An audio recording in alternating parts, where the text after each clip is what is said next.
vez de la charla que teníamos prevista a las 5:30, pues va a ser la primera, ¿vale? La charla es el papel de la religión en el conflicto. Y para ello contamos con Miguel Ángel López Muñoz, presidente de Córdoba Laica. Sí, me espero todavía. Si quieres puedes empezar. Vamos a ver si la podemos traer, ¿no? Vale, muy bien. Bueno, pues buenas tardes a todos. Se me escucha bien, creo que han ido por un micrófono, pero bueno, mientras tanto, pues comienzo. Muy agradecido, un placer que nos hayan invitado a Córdoba Laica a un acto contra el genocidio en Gaza cometido por el Estado de Israel y contra la violación sistemática del derecho internacional en la Palestina ocupada. Ocuparme del género, religión y política es un asunto de gran complejidad y, por tanto, aplicarlo a un llamado conflicto, una situación de colonialismo, que ahora me referiré a ella desde el punto de vista religioso, es un asunto que es imposible intentar determinar una única causa, una única dirección, ya sea en sentido geopolítico, ya sea en sentido étnico o ya sea en sentido religioso. Por tanto, la pluralidad y esa complejidad pues, es imprescindible a la hora de abordarlo. Sobre todo, si queremos hacer un planteamiento contra el discurso hegemónico, geoestratégico, oficial, sobre todo desde un punto de vista laicista, que es el que en este momento yo voy a defender. Un laicismo entendido como un movimiento de defensa de la conciencia libre en el marco jurídico de la defensa del pluralismo ideológico en pie de igualdad para establecer las bases comunes de la convivencia.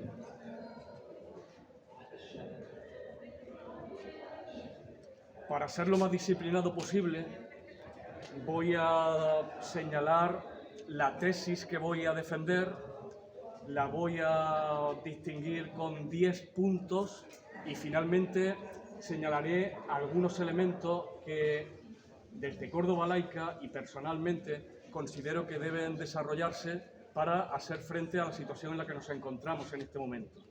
La tesis que voy a defender es que el conflicto entre el Estado sionista y Palestina posee una decidida etiología mítico-religiosa.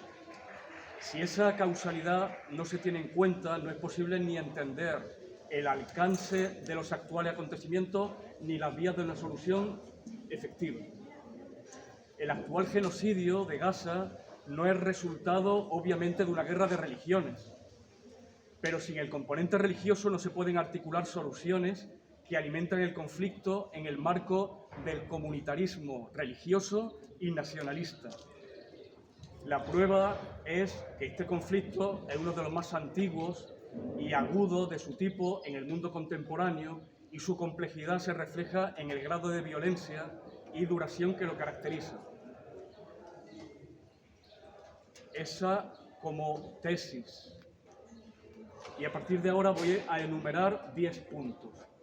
Primero, si bien para plantear el conflicto en términos de islamofobia o judeofobia, como expresión de un choque de civilizaciones, simplemente retroalimenta el conflicto y es una posición interesada como punto de partida, solo hacerse cargo del componente religioso permite establecer los elementos en juego sin reducciones de ningún tipo. 2. El sionismo como ideología nacionalista originada a finales del XIX identifica a los judíos como la raza superior destinada a dominar el mundo como pueblo elegido por Dios para ser luz de todas las naciones. Y esto que he entrecomillado lo he sacado del Pentateuco, que es el libro con el que se habla la Torá hebrea y el Antiguo Testamento para los cristianos. 3. El sionismo comparte con el fanatismo religioso islámico la legitimidad divina que posee el exterminio del infiel.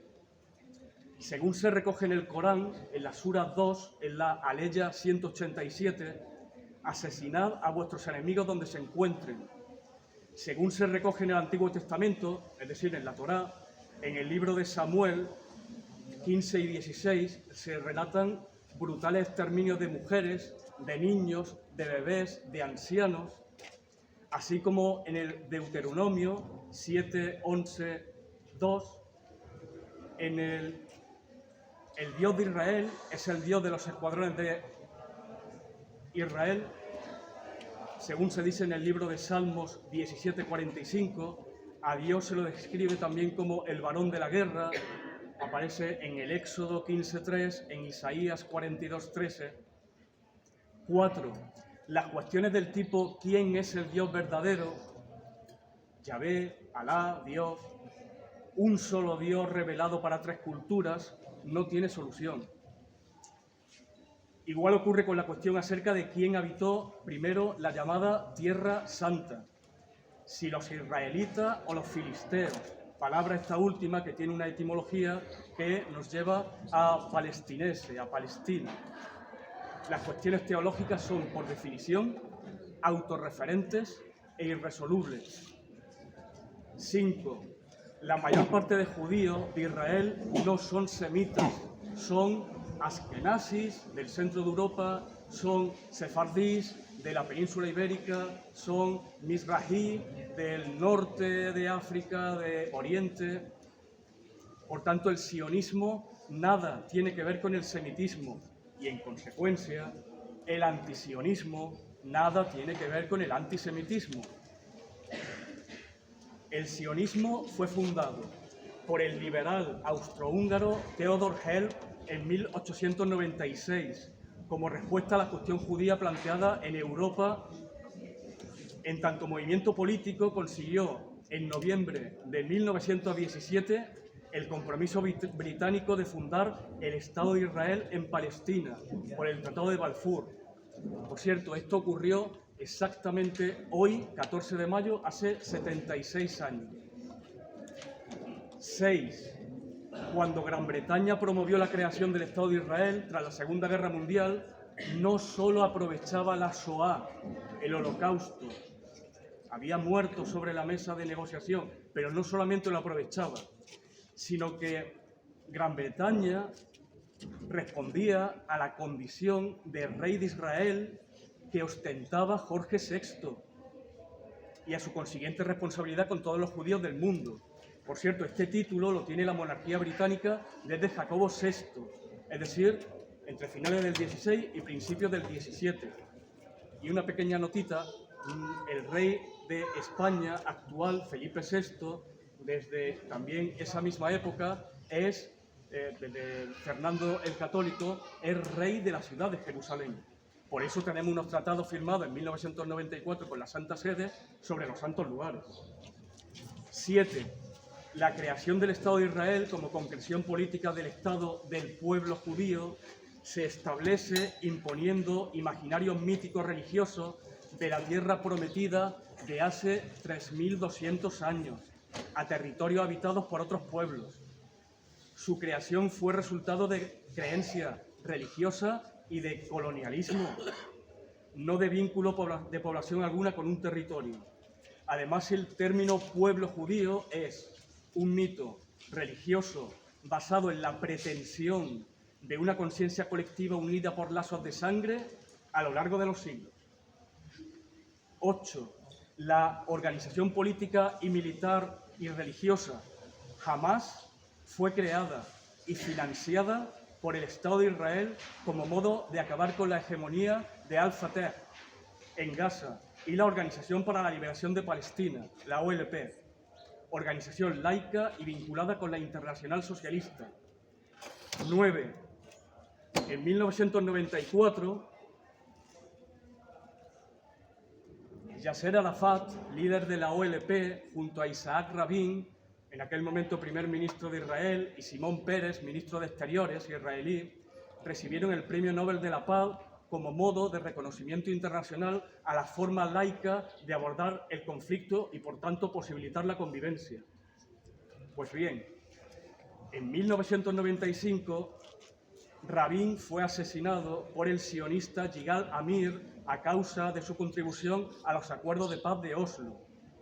El inspirador del magnicidio fue el Likud, partido político del actual primer ministro israelí Benjamin Netanyahu.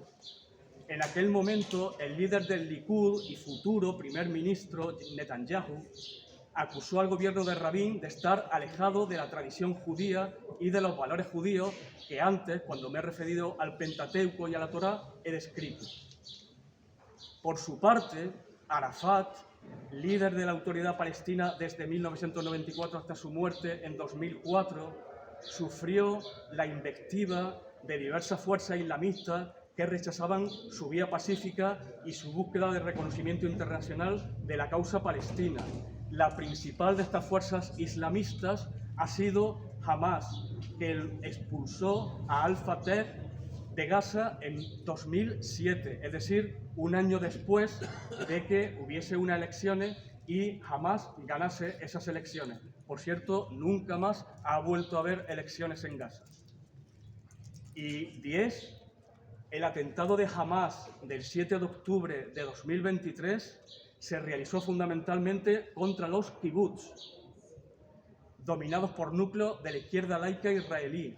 Desde el punto de vista de la política interna israelí, el atentado fue la ocasión ideal para que todas las manifestaciones en contra del gobierno de Netanyahu, que habían comenzado en enero de 2023, se detuviesen, a causa de la pretendida reforma que el gobierno pretendía con limitar el poder del Tribunal Constitucional israelí. Consiguieron que todas esas manifestaciones se diluyeran, sobre todo por el duelo nacional, por cierto, acompañado de bulos propagados en ese momento para legitimar el inicio de la invasión militar de Gaza. También los reservistas se desmovilizaron en huelga desde hacía meses, entre otros motivos, porque los ultraortodoxos estaban exentos de realizar el servicio militar. Frente a esta situación, desde Córdoba Laica, Grupo de Andalucía Laica que forma parte de Europa Laica, consideramos que es urgente, a nivel internacional, el inmediato embargo de armas y propiedad israelí en el extranjero, al igual que se hizo, por ejemplo, en su momento con Rusia, tras invadir Ucrania, la articulación de órganos de decisión sin veto en el marco de Naciones Unidas que obligue a la implementación de los acuerdos y decisiones internacionales adoptadas. A nivel español, la suspensión de relaciones diplomáticas y comerciales con el Estado de Israel, el bloqueo de bases militares de Estados Unidos en Rota y Morón usadas para asistir al actual genocidio y la asistencia humanitaria urgente a la población gazatí, tanto la desplazada en otros territorios como la que permanece en Gaza. Y a nivel cordobés, la anulación del permiso municipal para que la empresa Escribano Mechanical Engineering se instale en el polígono industrial de Rabanales para construir lanzacohetes en colaboración con la empresa israelí Elbit System. El acuerdo, por cierto, para autorizar la celebración del contrato con las empresas y el Ministerio de Defensa español se aprobó en Consejo de Ministros el 10 de octubre de 2023, 3 días después del atentado de Hamas. Y G, para no olvidarme de la casa en la que estamos, suspensión de todos los acuerdos de relación institucional de la Universidad de Córdoba y las universidades israelíes que no condenen el actual genocidio en Gaza y no tomen medidas contra él.